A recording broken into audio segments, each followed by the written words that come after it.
I had just got out of the shower when my mobile phone rang. Cursing, I wrapped a towel around myself and hurried into the bedroom to grab it from the dresser. Darlene had already gone to do her Christmas shopping, and we were supposed to meet in the counselor's office later. Before I could say hello, a cheerful male voice rang out. "What the hell are you talking about?" I said angrily. There was a gasp, then 2 or 3 seconds of complete silence, and then the click of the disconnector. Stunned, I looked at the phone. What the hell was that? After a moment, I realized I was holding Darlene's phone, not mine. They looked the same, but mine had a cracked screen, and the one I had didn't. She must have taken the wrong phone when she went to the door. But why would someone call her? Oh no, was she really having an affair? It seemed like it. Shocked, I hung up the phone, went back to the bathroom, and dried myself while my mind raced. All I could think was, this can't be real. Darlene and I have been married for 6 years. We decided not to have kids, and the last few months have been tough. We still got along, and she still loved me, but she wasn't interested in being intimate anymore. From 2 or 3 times a week, sometimes on her initiative, we went down to 1 or 2 times a month, and then only at my insistence. And when we did make love, she was passive and unenthusiastic, not the passionate and enthusiastic partner she was at the beginning of our marriage. We have talked about this problem over and over again. Darlene kept saying that there was nothing special about it, that she was just tired, too busy at work, blah blah. But nothing has changed in her work. No major projects, no terrible deadlines, no promotions. Every time I brought up the subject, Darlene replied that she felt better and sometimes we made love that night. But soon it all came down to the same thing. I asked, she denied. By the end of September I got tired of it, and that evening after dinner I sat her down on the couch. "Darlene, I love you, but I'm not ready to go on like this. I don't want to live the rest of my life without love. You used to like making love to me, but now obviously you don't. Something has to change, otherwise I'll ask for a divorce." She looked at me, completely stunned. "Divorce? Dear God, isn't this too radical? Darlene, do you understand how serious this is?" I needed to know. We've had 3 quick relationships in the past 3 months, and we've been together once. That's 4 times since July 1st, and during that time you've said no 18 times. I can't keep living like this. She looked down, clearly uneasy. She glanced at me cautiously, and I went on. "Firstly, I want you to go to Dr. Evans for a full checkup to make sure there are no physical issues. And secondly, I think we should start seeing a marriage counselor." A marriage counselor? But we didn't do anything wrong. No, they did. Are you listening to me, Darlene? We practically live together as brother and sister. Whether you want to admit it or not, something went wrong and we'll either try to fix it or I'll leave. There was a long argument. Darlene cried, but I was adamant and eventually got my way. She met with Dr. Evans, who confirmed that she was perfectly healthy, and we started going once a week to Eileen Archer, a consultant recommended by our friends Brad and Allison, who worked with her a few years ago. We consulted for about 2 months and everything was going well, or so it seemed to me. We talked a lot about our relationship, each other's work, the families we grew up in, and what our parents' marriages were like. Some of it seemed boring or inappropriate, but Eileen was sure that we were making progress, even if our bedroom life hadn't improved. So far, we've talked more about relationships and getting out of bed than making love. Eileen's motto for me was, be patient, and for both of us, be honest with yourself and with your partner. Now, standing in the bedroom and looking at Darlene's phone as if a snake had crawled out of it, I was thinking, did I just discover the real reason why she doesn't want to sleep with me anymore? Is it really that simple? I was replaced. Did someone else come and play the role of a traditional husband? As far as I could tell, nothing had changed in Darlene's schedule. She didn't work late, go on strange shopping trips or outings with friends, come home looking flushed and messy, or rush to the shower right away. But that doesn't mean she didn't sleep with someone else. She just did it carefully. I picked up the phone and checked the calls she received, and I was surprised to see there was only one. It was the one I had just answered. The caller was listed as CM. I pressed reply and waited for the signal. Surprisingly, the guy didn't answer, and the call went to voicemail. "This is Chris Mason. Leave a message, and I'll call you back. Have a nice day." I hung up the phone. I recognized the name. He was another employee of the brokerage firm where Darlene worked, but in a different department. She mentioned him a couple of times, but I've never met him. I examined Darlene's phone carefully. Not only all previous received calls were deleted, but also the lists of missed and sent calls. Who could have taken the time to delete all this? Darlene was obviously covering her tracks. I went to the office and looked at the mobile and home phone bills for the last few months. Darlene was paying the bills, so I had no reason to look for them.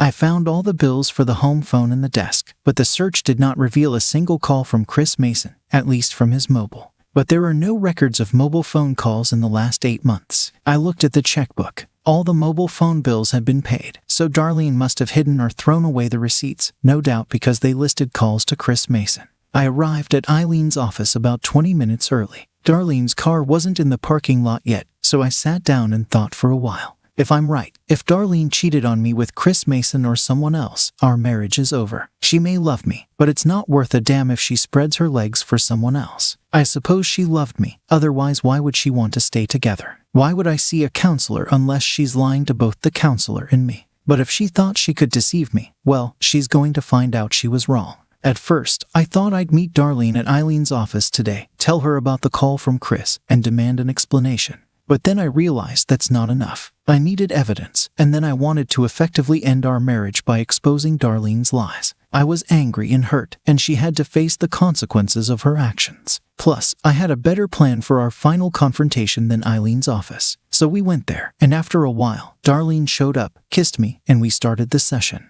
Eileen began talking about the usual stuff, how we handle arguments in our relationship, our different styles, based on our experiences and how our parents argued, and so on. I played along, looked thoughtful and serious, tried to give believable answers, and managed not to clench my teeth too much. That damn bastard. I wanted to grab her by the throat and strangle her in front of Eileen. Towards the end of the session, Eileen gave me a chance to get a good reason to tease her, even if only slightly. She said something like, I know it's hard for both of you, but we are starting to learn about your marriage, what each of you expects from it, and your honesty creates an atmosphere in which we can move from common topics to productive discussion of your problems. I stepped in to say, thank you for saying that, Eileen. It was difficult for me at times, but I tried to be completely honest and open. It seems like this is the only way to achieve something. Darlene, would you say the same is true for you? I watched as she blushed slightly and avoided my gaze. Instead, she looked at Eileen, nodded, and said, that's right, Alan. I feel the same way. I wondered if Eileen had noticed Darlene's obvious discomfort. She didn't comment on it in any way, but it seemed to me that she stared at Darlene for a minute or two. After the session, we went across the street to a diner to have a quick lunch. When she went to the ladies' room, I quickly took out her mobile phone from her purse and put it in my pocket. Then I went outside to buy a newspaper from a vending machine, and while I was there, I turned off Darlene's phone, wrapped it in newspaper, and put it at the bottom of the trash can. I figured Chris Mason would be desperate to get in touch with Darlene and tell her what had happened. So I wanted to make sure he didn't have a chance to get to her. At lunch, Darlene and I talked about nothing, mostly about her shopping and what gifts we would need the next day when we went to her parents' for Christmas dinner. We made a list of necessity and then went to a row of crowded shops to buy the last few things. I was amazed at my ability to keep my mouth shut, to pretend to be nice when all I wanted to do was hit her. But either I was a better actor than I thought, or Darlene was too distracted to notice something was wrong. At home during dinner, the wired phone rang 3 times, and each time I jumped up to answer it. The first 2 times, there was just silence. For the 3rd time, about 20 minutes later, a female voice that I had never heard before asked, can I talk to Darlene, please? I wondered if Chris, in desperation, had asked a friend to give Darlene a message from him and said, may I ask who's calling? The voice answered, Iris, from work. Smiling to myself, I said, what's the matter? She was at a loss. There was a moment's silence, and then she said, oh, that. Well, there's an account that we're both working on, and I have a few questions about it. On Christmas Eve, I said, I'm afraid she can't come to the phone right now, but I'll leave you a message. Have a nice evening.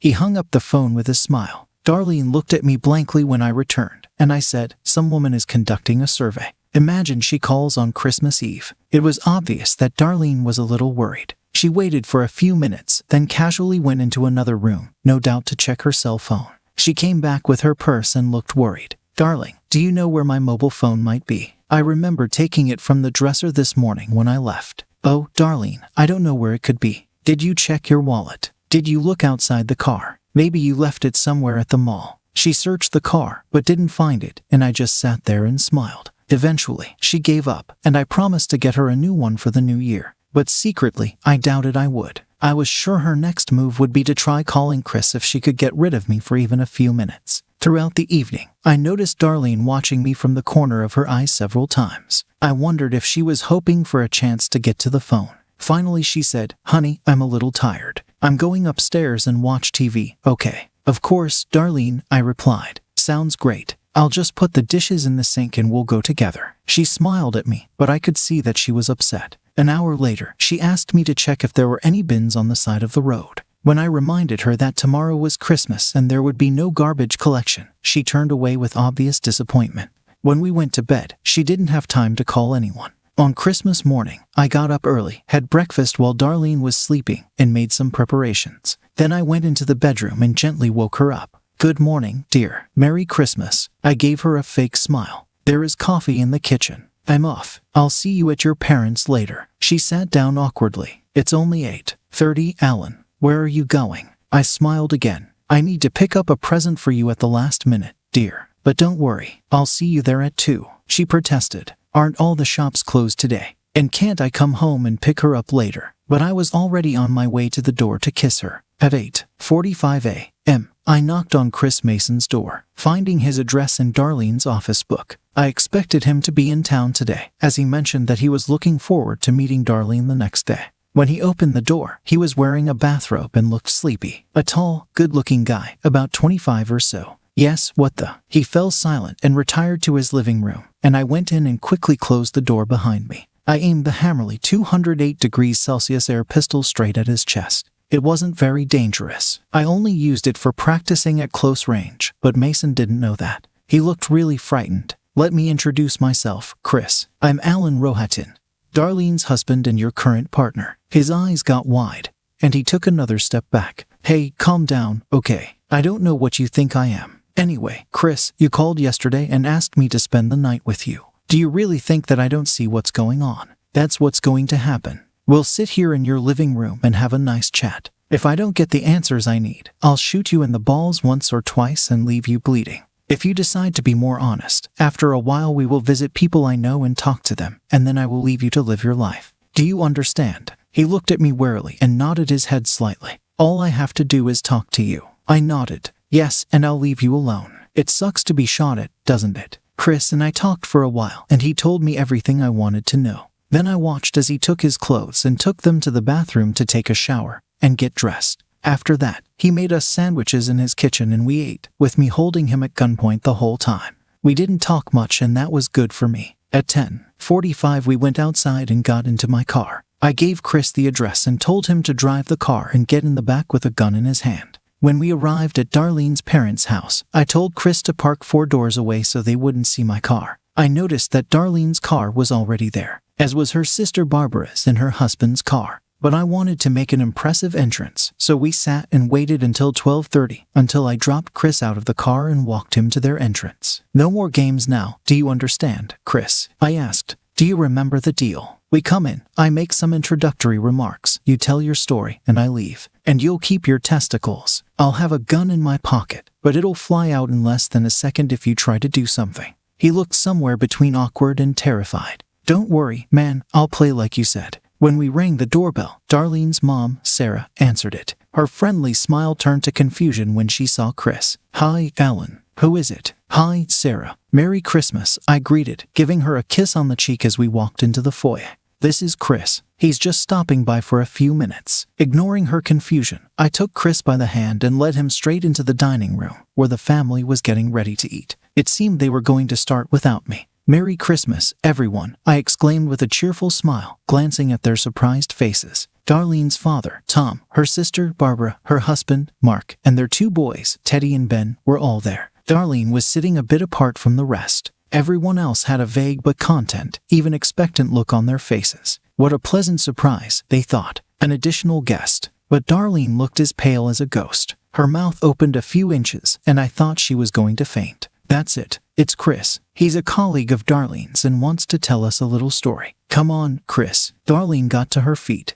"No, Alan, it's not." I quickly interrupted her. "It's okay, Darlene. I think everyone should hear this." She took a few quick steps towards the door, but I grabbed her arm and hugged her tightly. "Come on, Chris." Darlene tried to pull away from me, saying, "No, Chris, don't." I put my free hand over her mouth to shut her up while her parents looked on in complete amazement. Chris reluctantly began to speak. "Darlene and I had an affair. It started in April and has been going on ever since." Darlene's family gasped, stared at Chris, then at Darlene and me. After a long pause, Barbara picked up Teddy and Ben from their seats and took them to the living room, where she turned on the TV. Then she came back inside and closed the door. "Go ahead, Chris," I said with a smile. "We meet at work. There are a couple of massage rooms in the gym with closed doors. We do this about twice a week at different times so no one notices. We work on different floors of the building so no one realizes we leave at the same time. There are showers where we clean up afterward." Darlene kept struggling with me. She even tried to bite my hand,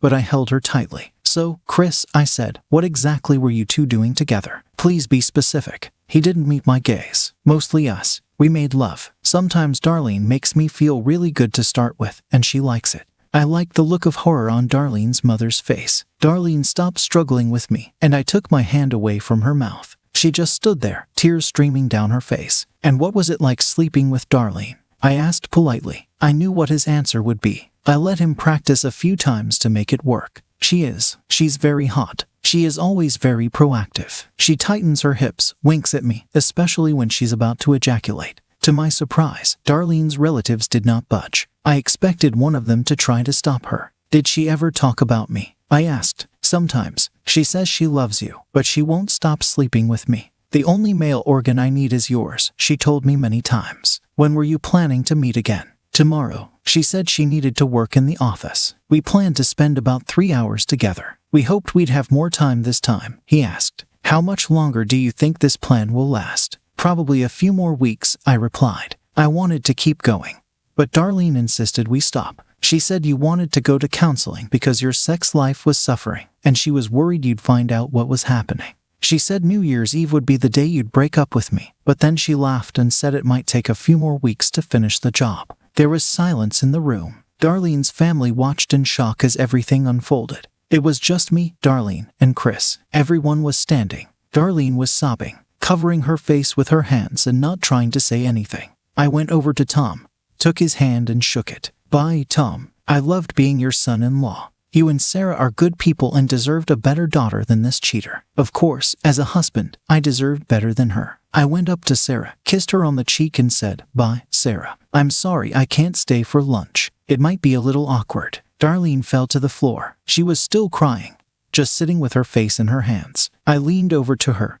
and said, "Don't come home today, Darlene. In the morning, your things will be collected near the garage and I will change the locks. And don't try, I repeat, don't try to talk to me. You're not going to say anything I want to hear." She looked up at me, lines of dripping mascara running down her face. "Alan, dear, I said no." Without saying another word, I turned to the table, smiled and headed for the door, waving to everyone. Chris was smart enough not to ask me for a ride home. Second story, I found my wife with my brother. This all happened 7 hours ago. I haven't slept since. Here's a long story short. I'm military and live on a military installation. Me and my wife have been married just over 2 years. We just had a son and he is 3 months old. My wife has this terrible drinking problem. If she drinks liquor of any kind, she's like a demon. Like something is mentally wrong with her when she drinks. She's had this problem ever since we have gotten together. But over time it has just gotten so much worse. She will break TVs, punch me, kick me, slap me, force sex and then beat me again until she passes out on the floor and pisses herself. One time she went to the neighbor's house around 2 a.m. and woke them up to try and make friends. They called the police on her. Just an example of the nightmare she becomes while drinking.